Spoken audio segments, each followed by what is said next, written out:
मुकद्दस लूका उसका 16वां बाब।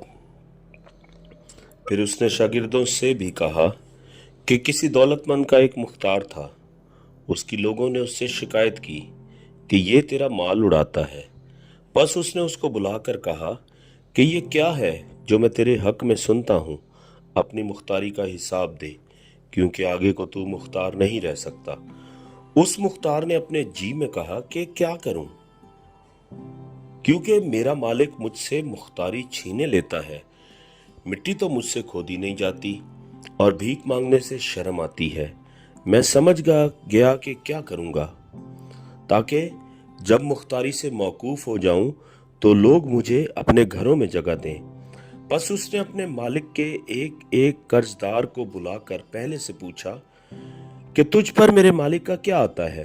उसने कहा 100 मन तेल। उसने उससे कहा अपनी दस्तावेज ले और जल्द बैठकर 50 लिख दे। फिर दूसरे से कहा तुझ पर क्या आता है। उसने कहा 100 मन गेहूं। उसने उससे कहा अपनी दस्तावेज लेकर 80 लिख दे। और मालिक ने बेईमान मुख्तार की तारीफ की, इसलिए कि उसने होशियारी की थी, क्योंकि इस जहान के फर्जंद अपने हम जिनसों के साथ मामूलात में नूर के फर्जंदों से ज्यादा होशियार हैं। और मैं तुमसे कहता हूँ कि नाराजगी की दौलत से अपने लिए दोस्त पैदा करो, ताकि जब वो जाती रहे तो ये तुमको हमेशा के मस्कनों में जगह दें। जो थोड़े में दयानतदार है वो बहुत में भी दयानतदार है, और जो थोड़े में बददयानत है वो बहुत में भी बददयानत है।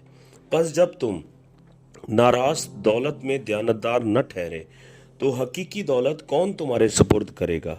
और अगर तुम बेगाना माल में दयानतदार न ठहरे तो जो तुम्हारा अपना है उसे कौन तुम्हें देगा।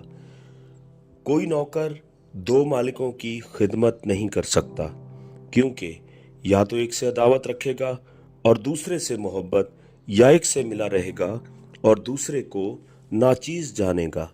तुम खुदा और दौलत दोनों की खिदमत नहीं कर सकते। फरीसी जो जरदोज थे इन सब बातों को सुनकर उसे ठट्ठे में उड़ाने लगे। उसने उनसे कहा कि तुम वो हो कि आदमियों के सामने अपने आप को रास्तबाज ठहराते हो, लेकिन खुदा तुम्हारे दिलों को जानता है, क्योंकि जो चीज़ आदमियों की नज़र में आली कदर है वो खुदा की नज़र में मकरूह है। शरीयत और अंबिया यूहन्ना तक रहे, उस वक्त तक से खुदा की बादशाही की खुशखबरी दी जाती है और हर एक जोर मारकर उसमें दाखिल होता है।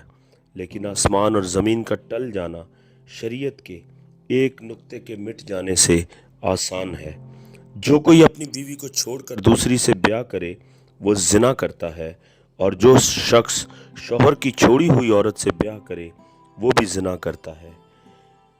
एक दौलतमंद था जो अरगवानी और महीन कपड़े पहनता और हर रोज खुशी मनाता और शान शौकत से रहता था।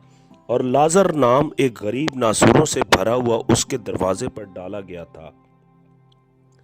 उसे आरजू थी कि दौलतमंद की मेज से गिरे हुए टुकड़ों से अपना पेट भरे, बल्कि कुत्ते भी आकर उसके नासूर चाटते थे।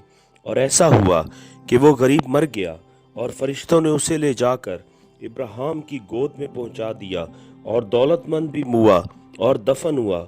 उसने आलिम अरवाह के दरमियान अजाब में मुब्तला होकर अपनी आंखें उठाईं और इब्राहिम को दूर से देखा और उसकी गोद में लाजर को, और उसने पुकार कर कहा, ए बाप इब्राहिम, मुझ पर रहम करके लाजर को भेज कि अपनी उंगली का सिरा पानी में भिगोकर मेरी जबान तर करे, क्योंकि मैं इस आग में तड़पता हूँ। इब्राहिम ने कहा, बेटा, याद कर कि तू अपनी जिंदगी में अपनी अच्छी चीजें ले चुका और उसी तरह लाजर बुरी चीजें, लेकिन अब वो यहाँ तसल्ली पाता है और तू तड़पता है। और इन सब बातों के सिवा हमारे तुम्हारे दरमियान एक बड़ा गढ़ा वाक़या है, ऐसा कि जो यहाँ से तुम्हारी तरफ पार जाना चाहे ना जा सके और ना कोई उधर से हमारी तरफ आ सके।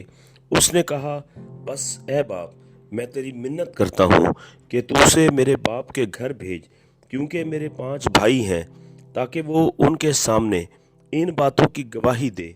ऐसा न हो कि वो भी इस अजाब की जगह में आए।